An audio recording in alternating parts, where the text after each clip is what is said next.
कोर्टात गैरहजर राहिलो म्हणून झालेला निकाल कोठे रद्द करून मागता येतो. नमस्कार, मी आपला वकील मित्र विशाल गावडे. चला तर मग कायद्याचं म्हणजेच तुमच्या फायद्याचं बोलूया. वादीने दावा दाखल केल्यानंतर प्रतिवादीला त्यांची नोटीस काढली जाते.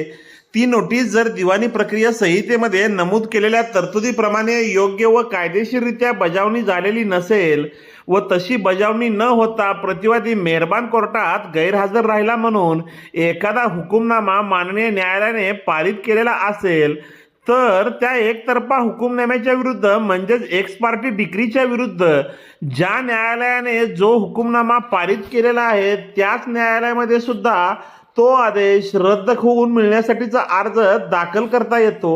समन्सची कायदेशीररित्या बजावणी झालेली नाही हे सिद्ध करावे लागते. व्हिडिओ आवडल्यास व्हिडिओला शेअर करा व कोर्ट कचेरी या यूट्यूब चॅनलला सबस्क्राईब करा.